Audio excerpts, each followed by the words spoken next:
mud dripping from its fur. A trembling puppy stood in the middle of the road, blocking a police car. When the officer stepped out, the puppy grabbed her uniform and tried to drag her into the forest. But what happened next turned an ordinary shift into a miracle. Before we go on, tell me where you're watching from. I'd love to know how far this story is reaching. The morning sun filtered through the canopy, painting golden stripes across the forest floor. Near a shallow stream, a mother dog moved carefully through the underbrush, her two puppies tumbling behind her like shadows. She wasn't a pet. She had no collar, no name tag dangling from her neck, no warm house waiting for her at the end of the day. Just a mother trying to survive in the wild with her two babies. And in this forest, survival meant constant vigilance. The puppies didn't know that yet. To them, the world was still a playground. They wrestled over sticks, chased butterflies through patches of wildflowers, splashed in the cold stream while their mother watched, her ears rotating like radar dishes, scanning for danger. She was a good mother, patient, protective. She'd found a den beneath the roots of a fallen oak. She'd taught them which berries were safe, which sounds meant run. But there was one danger she couldn't teach them about. One threat she'd never encountered before. The trap. It was hidden beneath a thin layer of leaves and pine needles. Rusted. Ancient-looking. The kind of illegal snare that hunters set and forget, too lazy or too careless to ever come back and check. It had been there for months, maybe longer, just waiting. The mother moved closer, sniffing the air. Something smelled like metal, like blood from old kills. She took one more step, snap. The sound was sharp, metallic, final. The jaws of the trap clamped around her hind leg like iron teeth, and the mother let out a scream that silenced the entire forest. Birds exploded from the trees. The puppies froze, eyes wide, not understanding what had just shattered their world. She thrashed, wildly, desperately. The trap held firm, bolted to a buried anchor that refused to give even a millimeter. The wire cut deeper with every movement, drawing blood that darkened the dry leaves beneath her.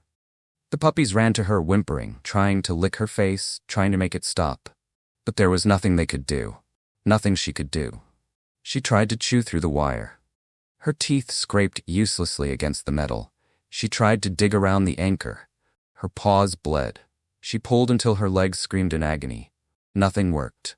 The trap wasn't going anywhere, and neither was she. The first day was the hardest. She fought with everything she had, adrenaline masking the pain, hope still flickering that maybe, somehow, she could break free. The puppies stayed close, huddled against her belly, confused by why their mother wouldn't move, wouldn't play, wouldn't lead them to food and water. When night fell, the temperature dropped. The mother curled around her babies as tightly as the trap would allow, trying to keep them warm. But she was shivering too, and thirsty, so desperately thirsty. By the second day, the fight had drained out of her.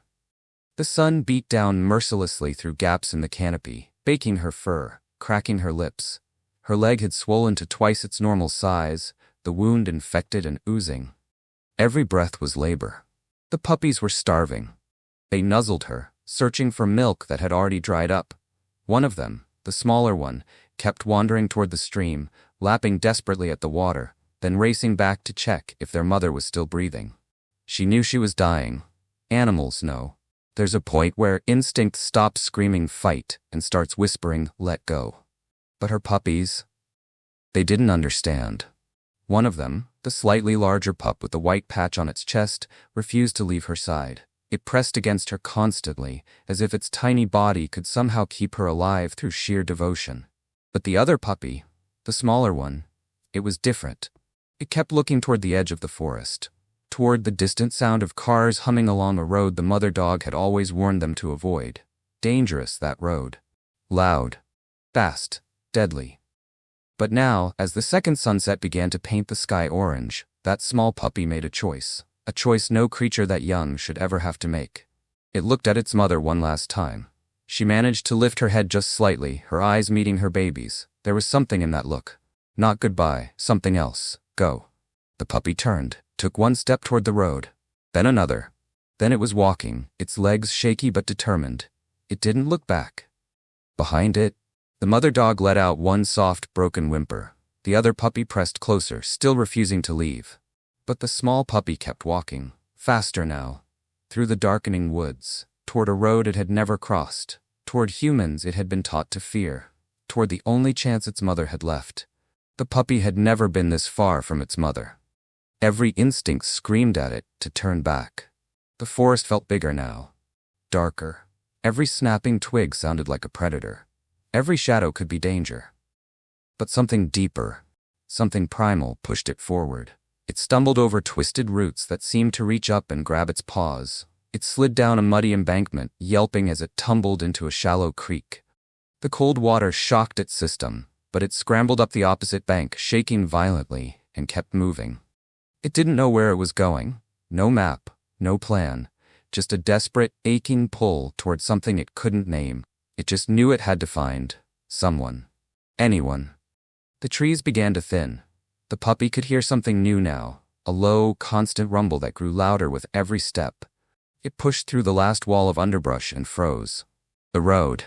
Cars screamed past at impossible speeds, their headlights cutting white slashes through the dusk. The wind from each passing vehicle hit the puppy like a physical blow, sending its fur rippling backward. The asphalt smelled like burned rubber and exhaust. Hot, chemical, wrong. The puppy flinched back into the shadows, every nerve firing alarm signals. This was the place its mother had warned them about with low growls and cautious glances. The place where the forest ended and the human world began. Dangerous. Deadly. But the puppy didn't run. It waited. Hours crawled by. The sky shifted from orange to purple to deep blue. The temperature dropped. The puppy shivered in the tall grass at the forest's edge, eyes locked on the road, watching every vehicle that passed. Too fast. Too loud. Its stomach cramped with hunger. Its muscles ached from the journey. Every part of its body begged to turn around, to run back to the warmth of its mother's body, to wait. Something was different. A vehicle was slowing down, pulling off the road, stopping. The puppy's ears shot forward. A black and white car, lights on top. A door opening. And then, a human. Officer Marina Haslett stepped out of her patrol car and stretched, rolling her shoulders after 2 hours of driving mountain roads. Just another Sunday evening. Quiet. Uneventful. Exactly how she liked it. She poured coffee from her thermos, the steam curling up into the cooling air. Checked her phone. Nothing urgent. She leaned against the hood of her car, taking in the view. Mountains silhouetted against the twilight. The forest breathing softly in the breeze. Peaceful. She had no idea she was about to become part of a miracle. The puppy watched from the shadows. It studied her. The way she moved. Slow.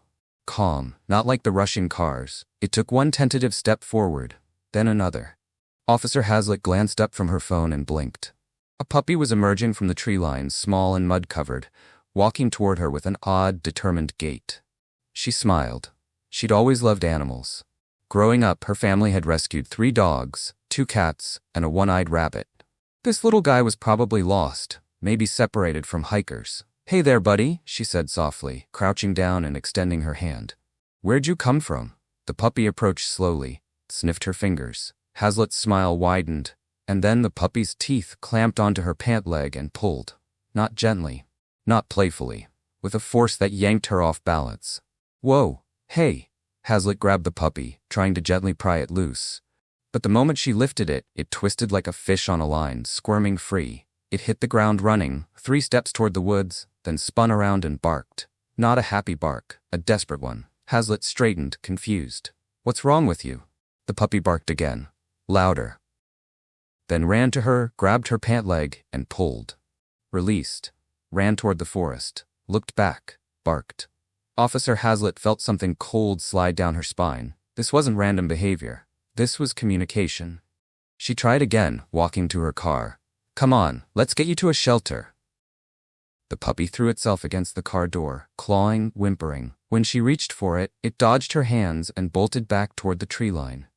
It stopped at the edge. Looked back with eyes that seemed to burn with urgency. "Please." Haslett pulled out her phone, started to dial animal control. But the puppy let out a sound she'd never heard from a dog before. Half bark, half scream, and something in that sound made her finger freeze over the screen. She looked at the puppy. Really looked. Its paws were bleeding. Its fur was matted with mud and burrs. It was shaking, not from cold but from exhaustion. This animal had traveled, hard, far, and it had come here, to this exact spot, and found her. Officer Haslett looked at the darkening tree line. Her training kicked in immediately. Don't enter the woods alone at dusk. Call for backup. Wait for daylight. There were protocols for this. Good reasons for those protocols. She checked her watch. 20 minutes until full dark. She looked back at the puppy. It hadn't moved, hadn't taken its eyes off her. Those eyes, they weren't begging. They were commanding, screaming without sound, "Follow me, now. Please God, follow me now." Every rational part of Officer Haslett's brain said no. But she grabbed her flashlight from the car, clicked it on, and followed the puppy into the woods. The puppy moved fast. Too fast. Officer Haslett struggled to keep up, her flashlight beam jerking wildly as she pushed through the underbrush. Branches whipped across her face, leaving stinging scratches. Her boots slipped on wet leaves and hidden roots. Twice she nearly went down. "Slow down," she called out, but the puppy didn't slow. That white-tipped tail kept bouncing ahead through the darkness like a ghost, always just at the edge of her flashlight's reach. She almost turned back 3 times. The first time was when she realized how deep into the woods they'd gone. No trail, no markers, just endless trees swallowing her whole. The second time was when her radio crackled with static and died. No signal out here. If something happened, no one would know where to find her. The third time was when she checked her phone and saw the battery at 15%. But every time she hesitated, every time her feet stopped moving, the puppy would freeze, turn around, look back at her with those eyes, those impossibly intelligent eyes, and let out a cry that cut straight through her chest.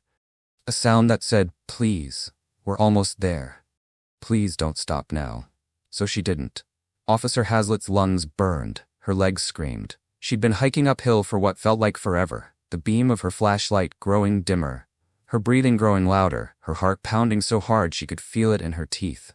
And then, she heard it. Faint, almost imperceptible beneath the sound of her own ragged breathing. A whimper. Officer Haslett froze. The puppy stopped too, just ahead, its whole body tense and quivering. Haslett raised her flashlight slowly, like she was afraid of what she might illuminate. The beams swept across tree trunks, across tangles of deadfall, across another sound. Weaker this time. More broken. "Hello?" Haslett's voice came out as a whisper. "Is someone there?" She took 3 more steps, the puppy now pressed against her leg, guiding her forward. And then her flashlight beam landed on something that made her breath catch in her throat. At first, she thought it was a deer. Some injured animal, maybe hit by a car and crawled out here to die. The shape was wrong somehow, too still, too small. But then the shape moved, just barely, a head lifting, eyes reflecting back the light. Not a deer. A dog. Officer Haslett's heart stopped. The dog was emaciated, every rib visible beneath matted fur, hip bones jutting at sharp angles. Its hind leg was trapped in a rusted metal snare, the wire so tight it had disappeared into swollen, infected flesh. Blood stained the leaves beneath it. Old blood. Dark. Dried. And curled against the dog's side, refusing to leave even as the flashlight hit them, was another puppy. The sibling, shivering, starving, but staying. "Oh my God," Haslett breathed. The mother dog tried to lift her head higher, but the effort was too much. Her head fell back down. Her eyes, clouded with pain and exhaustion, found Officer Haslett's face, found the puppy standing beside the officer. And in that look, Haslett saw something that would haunt her forever. Recognition. Relief. Gratitude. "You came. You brought help. You came." Officer Haslett dropped to her knees, her hands shaking so badly she nearly dropped the flashlight. Her training tried to kick in, assess the situation, call for backup, don't approach an injured animal. But her training didn't cover this. It didn't cover the fact that this puppy, this tiny, mud-covered puppy, that couldn't have been more than 3 months old, had just done something impossible. It had walked miles through a dangerous forest, through territory filled with coyotes and bears and cliffs and streams. It had waited by a road it had been taught to fear. It had found a human, not just any human, but a police officer, and it had communicated its desperate need so clearly that she'd followed it into the woods at dusk. Against protocol. Against logic. Against every safety rule in the book. This puppy had saved its mother's life. The rescuer puppy suddenly broke away from Haslett's side and ran to the mother dog, pressing its small face against hers, licking frantically, whimpering. The mother managed to lift her head just enough to touch her nose to her babies. The other puppy crawled closer, joining them. A family reunion in the worst possible circumstances. Officer Haslett felt tears burning in her eyes. She fumbled for her radio, remembered it was dead, grabbed her phone instead. 15% battery, barely any signal, but she had to try. She stood, moving in a slow circle, holding the phone up, praying for even 1 bar of service. There. 1 flickering bar? Her hands shook as she dialed dispatch. This is Officer Haslett, badge number 2749. I need emergency animal rescue. I need it now, and I need someone to bring bolt cutters. The dispatcher's voice crackled back, confused. Officer Haslett, what's your location? Haslett looked around at the endless darkness, at the trapped dog barely clinging to life, at the 2 puppies huddled against their dying mother. I don't know, she said, her voice breaking. But I'm not leaving until you find me. She ended the call, dropped to her knees beside the dog, and started talking. Soft, steady. The way you talk to someone who's been alone too long. I've got you now. You're safe. Your baby brought me here. Your baby saved you. You're going to be okay. I'm going to be okay. The mother dog's eyes found hers again, and for the first time in 2 days, she stopped trembling. Officer Haslett had already radioed for help. But as she knelt beside the trapped dog, watching each shallow breath come slower than the last, she knew one thing with terrible certainty. Time was running out. She couldn't just sit here and wait. Not while the mother's eyes were glazing over. Not while her breathing turned ragged and wet. Haslett pulled the multi-tool from her belt, her hands still shaking. She examined the trap in the flashlight's beam. Old, rusted, the kind of illegal snare that should have been removed years ago. The jaws were clamped so tight around the dog's leg that the metal had disappeared into swollen flesh. She tried her wire cutters first, positioned them carefully, squeezed with everything she had. The trap didn't budge. The mother dog whimpered, a sound so soft and broken it barely qualified as sound at all, more like a breath with pain in it. I know, Haslett whispered, blinking back tears. I know it hurts, but I've got you now. You're safe. Your baby brought me here. Do you understand? Your baby saved you. She kept talking as she worked, soft, steady, the way you'd talk to a frightened child. You're so brave. Both of you are so brave. You held on. You didn't give up. And now, we're going to get you out of here. The puppies pressed closer, one on each side of their mother, as if they could hold her together with the weight of their small bodies. Haslett tried the cutters again from a different angle. The trap groaned but held firm. Rust and time had made it stronger, not weaker. She needed something bigger. Industrial bolt cutters. A hydraulic spreader. Something. Sirens. Faint at first, then growing louder. Red and blue lights flickered through the trees like distorted stars. They're coming, Haslett said, her voice cracking with relief. Hear that? Help is coming. The backup team crashed through the forest faster than Haslett had. They'd followed her GPS coordinates, marked the trail, brought the right equipment. A wildlife rescue specialist, a veterinarian with a field kit, 2 other officers carrying a stretcher and a heavy-duty toolkit. The vet dropped to her knees beside the mother dog, checking vitals, her face grim. Severe dehydration, infection, shock. We need to move fast. The wildlife specialist examined the trap, muttering curses under his breath. Illegal snare. Christ, these things should have been banned decades ago. He pulled out industrial bolt cutters, the real ones, the kind that could cut through chain-link fences, and positioned them carefully around the trap's hinge. Hold her steady, he said. This is going to hurt. Haslett cradled the mother dog's head, whispering promises she prayed she could keep. The vet prepared a syringe of pain medication. The puppies were gently moved back, whining, reaching for their mother. On 3, the specialist said. 1, 2, he didn't wait for 3. Snap. The sound of breaking metal echoed through the forest. The trap's jaws sprang open, and the mother dog was free. She collapsed immediately, not from pain but from relief, like a puppet with cut strings. 2 days of holding herself rigid, of fighting the trap, of staying alive through sheer will, it all released at once. Officer Haslett caught her, cradling the dog against her chest. The mother was so light, terrifyingly light, like holding a bundle of sticks wrapped in fur. You're free, Haslett whispered into the dog's ear. You're free now. It's over. The puppies rushed in, scrambling over each other, covering their mother's face with frantic kisses. The mother managed to lift her head just enough to lick each of them once. Twice. "I'm here. I'm still here." They carried her to the rescue van on a stretcher, moving as quickly as they dared through the dark forest. The puppies followed like shadows, refusing to be separated. When they tried to lift the mother into the van, both puppies launched themselves in after her, burrowing against her side. No one had the heart to separate them.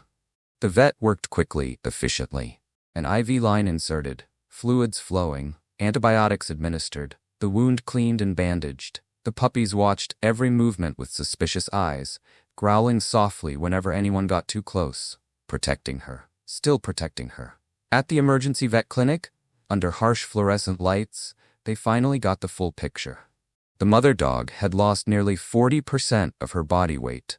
Her organs were starting to shut down. The infection in her leg was severe enough that amputation wasn't off the table. Another day, maybe even another 12 hours, and she wouldn't have made it.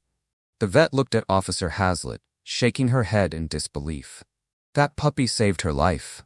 You understand that? If it had waited until morning to find help." She didn't finish the sentence. She didn't need to. Officer Haslett looked through the observation window at the mother dog, now sleeping peacefully under sedation, an IV in her leg and both puppies curled against her belly. The smaller puppy, the one who'd made the impossible journey, had its head resting on its mother's chest, rising and falling with each breath. Making sure. Still making sure. Haslett felt something break open in her chest. Relief. Awe. Gratitude for something she couldn't quite name. "She did it," Haslett whispered. "That tiny puppy did the impossible." Behind the glass, the puppy's ear twitched, like it had heard, like it knew. And for the first time since this whole nightmare began, the mother dog's breathing was deep and steady. The sound of someone who could finally rest, because her baby had brought help, because her family was safe, because they'd survived. 3 weeks later, the mother dog, now named Hope, was fully recovered.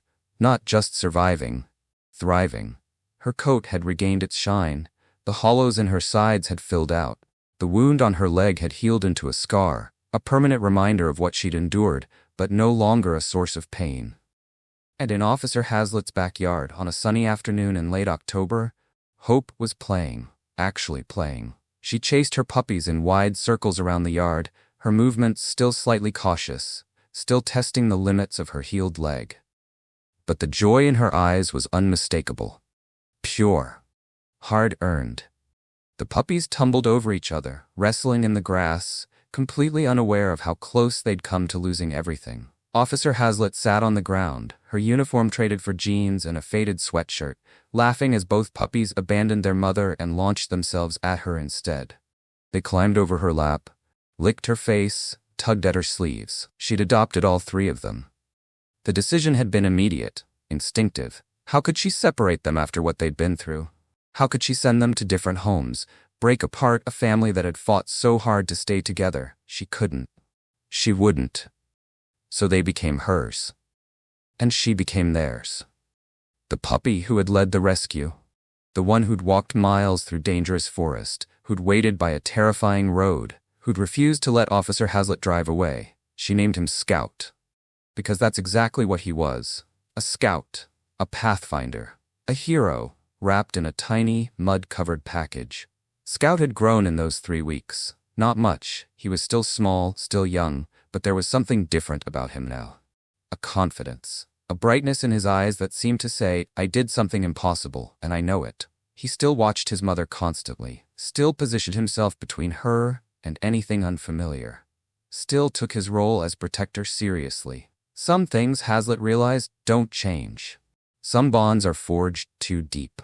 The story went viral within days of Haslett posting a single photo on the department's social media page.